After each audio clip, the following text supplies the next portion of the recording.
Hello all, welcome back to Yashaswini Vamshika cooking and tip channel. Skip చేయకుండా చూడడానికి అయితే try చేయండి. రెగ్యులర్గా కిచెన్లో గ్యాస్ స్టవ్ దగ్గర మనం ఎదుర్కొనే ప్రాబ్లమ్స్కి సూపర్ యూస్ఫుల్ టిప్ని అయితే తీసుకొచ్చేసాను.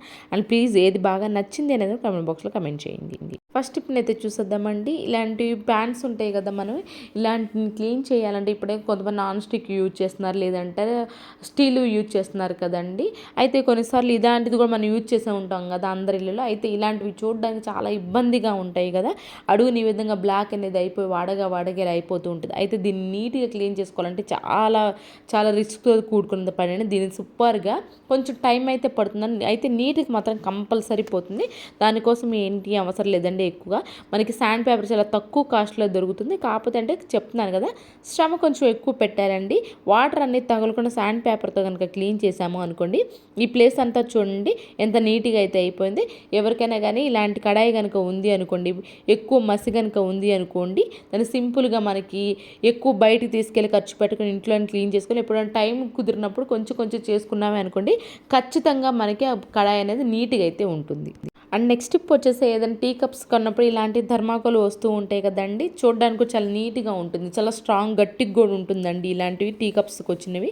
అయితే దీన్ని అనవసరం అని చెప్పేసి పడేయకుండా ఎలా రీయూజ్ చేయాలో చూద్దామండి. ఎక్కువ బాటిల్స్ కనుక ఉన్నాయి అనుకోండి, ఈ విధంగా బాటిల్స్ షెల్ఫ్లో పెట్టేసాను, పిల్లలకి ఈజీగా కూడా కనిపిస్తాయి. అంటే కొన్నిసార్లు పిల్లలు ఏం చేస్తూ ఉంటారంటే ఎక్కడ పడితే అక్కడ వేస్తూ ఉంటారు బాటిల్స్. అలా కాకుండా వాళ్ళు స్కూల్ నుంచి రాగానే ఇలా ర్యాక్స్లో పెట్టాలి, ఈ విధంగా పెట్టేసి చూపించాము, నీట్గా ఉంటే అలాగే అవసరమైనప్పుడు ఈజీగా కనిపిస్తే అలానే అనవసరమైన దాన్ని యూజ్ చేసిన వాళ్ళం అయితే అవుతాము.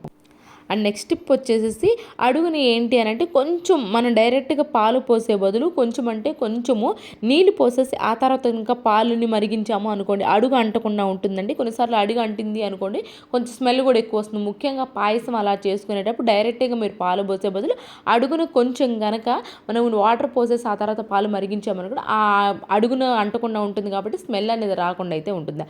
ఐ హోప్ ఈ టిప్ అయితే నచ్చిందని అనుకుంటున్నాను. నచ్చితే ఇంకా ప్లీజ్ ఒక లైక్ చేసి నా ఛానల్ సపోర్ట్ చేయండి. ఇలాంటి టిప్స్ ట్రిక్స్ మీకు తీసుకొస్తూ ఉంటాను. అండ్ నెక్స్ట్ టిప్ వచ్చేసి, ఇలాంటి కవర్స్ ఇప్పుడైతే మనకి అవైలబుల్లో ఉంటున్నాయి కదండి. ఇప్పుడు ప్రతి ఒక్కరికి ఇలాంటివి ఇస్తూ ఉన్నారు కదా. అయితే దీన్ని ఇప్పుడు రీయూజ్ ఎలా చేయాలో చూద్దామండి. దాన్ని తీసుకొచ్చేసి ఈ విధంగా చిన్న చిన్న పీసెస్కి అయితే కట్ చేసుకున్నాను. దేవుడి దగ్గర ఏంటి అంటే మనకి కొంచెం ఆయిల్ దీపారాధన చేసేటప్పుడు ఆయిల్ కింద పడినా కానివ్వండి, లేదంటే ధూప్ స్టిక్ వెలిగించినప్పుడు అనుసు ఏదన్నా కింద పడినా కానివ్వండి, మనకి ఏమవుతూ ఉంటుంది, అంత ఆయిల్ అంతా అంటుతుంది. అలాంటి అప్పుడు ఈ విధంగా కట్ చేసి కనుక పెట్టేసుకున్నాము అనుకోండి దేవుడి దగ్గర, దీని దగ్గర తుడిచేసి నీట్గా పక్కన పెట్టేసి ఆ ప్లేస్ అంతా ఆయిల్ అంటకుండా ఉంటుంది, నూసి ఏదన్నా కూడా ఉండకుండా అయితే ఉంటుంది. అండ్ నెక్స్ట్ టిప్ వచ్చేసి, ఎగ్స్ మనం తీసేటప్పుడు బాయిల్డ్ ఎగ్ మనం పైన షెల్ అనేది తీస్తూ ఉంటాం కదా, తొక్క తీసేటప్పుడు ఏంటి అంటే మనం ఈ సైడ్ నుంచి కనుక స్టార్ట్ చేసాము అనుకోండి, సరిగ్గా షెల్ అనేది రాదండి. దానివల్ల ఏంటి అని అంటే మనకి ముందు పార్ట్ నుంచి తీయడం వల్ల ఎగ్ కూడా ఎక్కువ ఎక్కువ ఎక్స్ట్రా ఎగ్ కూడా పోతూ ఉంటుంది షెల్తో పాటు. అలా కాకుండా ఈ విధంగా బ్యాక్ సైడ్ ఏదైతే ఉందో బ్యాక్ సైడ్ నుంచి కనుక తీయడం స్టార్ట్ చేసాము అనుకోండి, ఊరికి మనకు తొక్క ఈజీగా వస్తుంది, పైన పెంకు ఏదైతే ఉందో ఆ పెంకు ఈజీగా వస్తుంది. అండ్ అలానే మనకి కొంచెం ఎక్స్ట్రా ఎగ్ కూడా కొంచెం కూడా పోనే పోదు. ఎవరికైనా యూస్ఫుల్గా అనిపిస్తే మాత్రం ఇది ట్రై చేయండి, ఖచ్చితంగా వర్క్ అవుతుంది. అండ్ నెక్స్ట్ టిప్ వచ్చేసి, చైన్స్ కానీ రింగ్స్ కానీ రెగ్యులర్గా వేసుకునే ఉంటాయి కదండి, వాటిని కనుక క్లీన్ చేసుకోవాలి. ఇంట్లోనే కొంచెం మురికి ఎక్కువగా ఉన్నా లేదా పాలిష్ పట్టాలి అనుకున్నా కానీ రూపాయి ఖర్చు లేకుండా ఇంట్లో వాటితో ఎలా క్లీన్ చేసుకోవాలో చూద్దామండి. దానికోసం కొంచెం గోరువెచ్చని నీళ్ళు అయితే తీసేసుకున్నాను. దానిలోనే సర్ఫ్ ఉంటుంది కదా, సర్ఫ్ అయితే కొంచెం వేసేసుకున్నాను. దీనిలోనే పసుపు ఉంటుంది కదా, పసుపు కూడా వేసేసి సర్ఫ్ అంతా బాగా కరిగిపోయేలా బాగా కలిపేసుకోవాలండి. ఏవైతే మనకు గోల్డ్ చైన్స్ ఉంటాయి కానీ, చైన్స్ కానీ, రింగ్స్ కానీ, ఇయర్ టాప్స్ కానీ ఏవైనా కానివ్వండి, వాటిని తీసుకొచ్చి ఒక అరగంట పాటు దీనిలో వేసి, ఒకటి మాత్రం గుర్తుపెట్టుకోండి, చాలా తక్కువ గోరువెచ్చలో అయితే సరిపోతుంది, ఎక్కువ వేడి నీళ్ళు అస్సలు వేయకూడదండి. జస్ట్ లూక్ వామ్ వాటర్ అంటారు కదా, ఆ వేడి నీళ్ళు అయితే సరిపోతే, ఎక్కువ వాటర్లో కూడా అస్సలు వేసుకోకూడదు.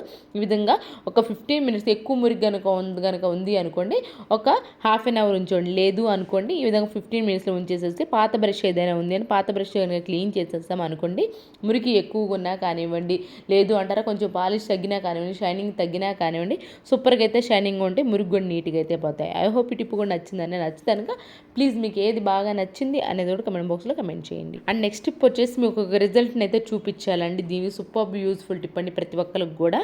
మనకి ఇలాంటి ప్లేట్స్ ఉంటాయి కదా, పింగాణి ప్లేట్స్ పైన కొంచెం మార్కర్ కనుక పడింది అనుకోండి, ఈజీగా క్లీన్ చేసుకోవాలి అనుకున్నప్పుడు సూపర్ రిజల్ట్ అయితే చూపించడానికి అయితే ఎవరికి ఆల్మోస్ట్ యూజ్ అవ్వదులే కానివ్వండి, జస్ట్ ఒక నాలెడ్జ్ కోసం అని తీసుకొచ్చాను.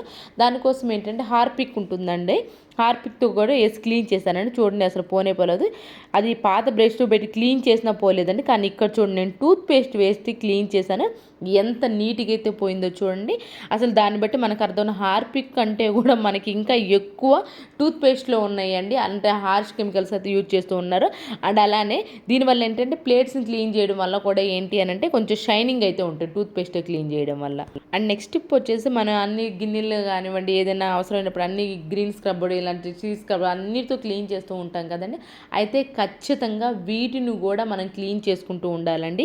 వీటిని డెఫినెట్గా క్లీన్ చేయాలి. దానికోసము ఫస్ట్ మొత్తం వాటర్తో వాష్ చేసేసండి. ఆ తర్వాత ఒక బేసిన్ తీసుకొని ఏవైతే మన స్టీల్ స్క్రబ్బర్, గ్రీన్ స్క్రబ్బర్, డస్టర్లు అన్నీ ఉంటాయో వాటిలో వేసేసి వెనిగర్ ఉంటుంది కదా, వెనిగర్ వేసేసి అలాగే బేకింగ్ సోడా ఉంటుంది కదండి, బేకింగ్ సోడా, నార్మల్ సాల్ట్ కూడా వేసేసుకోవచ్చు అండి.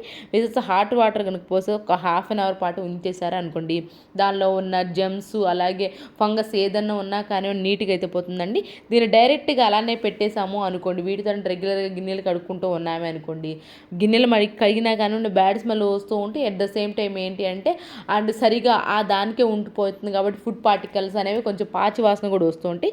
ఈ టిప్ యూజ్ చేయండి, ఖచ్చితంగా దానిలో ఉన్న ఫంగస్ అయితే లేకుండా అయితే ఉంటుంది. అండ్ నెక్స్ట్ టిప్ వచ్చి ముఖ్యంగా హాల్లో మనకి ఇలాంటి క్యాలెండర్ కనుక ఉంది అనుకోండి, ఫ్యాన్ వేస్తూ ఉంటాం కదా, అటు ఇటు మూవ్ అవుతుంది. దానివల్ల కొన్నిసార్లు ఏంటంటే సౌండ్ కూడా ఎక్కువ వస్తూ ఉంటుంది.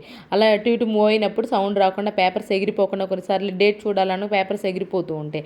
అలా మరి ప్రతిసారి మనం కవర్ చేసుకోవాల్సి ఉంటుంది, వెళ్ళి పట్టుకొని చూడాల్సి. అలా సింపుల్గా అలా కాకుండా ఉండాలి అంటే టిక్ టాక్స్ ఉంటాయి కదండి, ఏంటంటే పిన్నిస్లైనా స్లైడ్స్ ఉంటాయి కదా, పక్క పిన్నులు అవి కనుక పెట్టేసామనుకోండి గాలికి ఎగరకుండా ఉంటాయి. అండ్ అలానే ఏంటి అని అంటే సౌండ్ కూడా రాకుండా అయితే ఉంటుంది. అండ్ నెక్స్ట్ టిప్ వచ్చేసి పిల్లలు ఇలాంటి టీ షర్ట్స్ ఉంటాయి కదా, ఇవి త్వరగా ఆరవు కదా, వాషింగ్ మిషన్లో వేస్తే లేదా విడిగా వేసినా కానివ్వండి, ముఖ్యంగా వాషింగ్ మిషన్లో వేస్తే కొన్నిసార్లు డ్రై అయిపోతేలే కానివ్వండి, త్వరగా కొంచెం చేత్తో కనుక వాష్ చేసాము అనుకోండి కొంచెం తడిగా అనిపిస్తూ ఉంటాయి. అలాంటి ఏ బట్టలైనా కానివ్వండి, అలాంటప్పుడు సింపుల్గా ఈ విధంగా ఈ చలికాలంలో ముఖ్యంగా లేదా వర్షాకాలంలో ట్రై చేస్తూ ఉండి ఖచ్చితంగా వర్క్ అవుతుందండి. ఏదైనా కొంచెం మందపాటి ప్యాన్ ఏదైనా పెట్టేసుకోండి, దాని అడుగు ఏవైతే కొంచెం చల్లగా ఉంటాయో బట్టలు వాటిని అడుగు పెట్టేస్తాం. ఒకటి మాత్రం గుర్తుపెట్టుకొని సిమ్లో మాత్రమే పెట్టేసుకోవాలండి.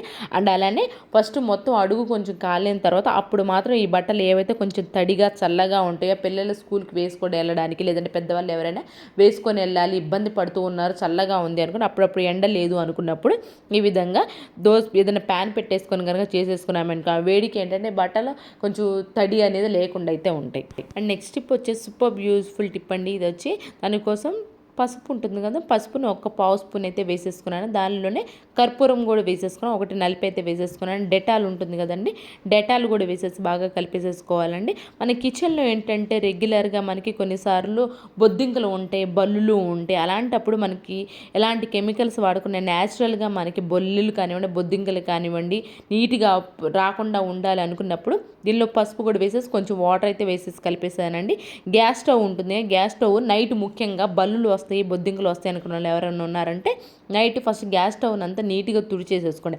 ఆ తర్వాత ఈ విధంగా ఏదైతే మనం వాటర్ కలిపేసుకున్నామో ఆ వాటర్ తోటి ఈ విధంగా కొంచెం డస్టర్ తీసేసుకొని మొత్తం కనుక కౌంటర్ టాప్ కూడా నీట్గా కనుక క్లీన్ చేసేసుకున్నామే అనుకోండి, బల్లులు బొద్దింకలు రాకుండా అయితే ఎవరికైనా కొన్నిసార్లు భలే ఇబ్బందిగా అనిపిస్తుంది. నైట్ లైట్ ఆఫ్ చేయడం ఆలస్యం కిచెన్లోకి గ్యాస్ స్టవ్ దగ్గరికి ముఖ్యంగా ఎక్కువ బల్లులు బొద్దింకలు వచ్చే వాళ్ళు ఉన్నారు అనుకుంటే ఖచ్చితంగా ఇదే చేయండి. అట్ ద సేమ్ టైం అంటే ఈ వాటర్తో మనం మాప్ కూడా పెట్టేసుకోవచ్చు అండి.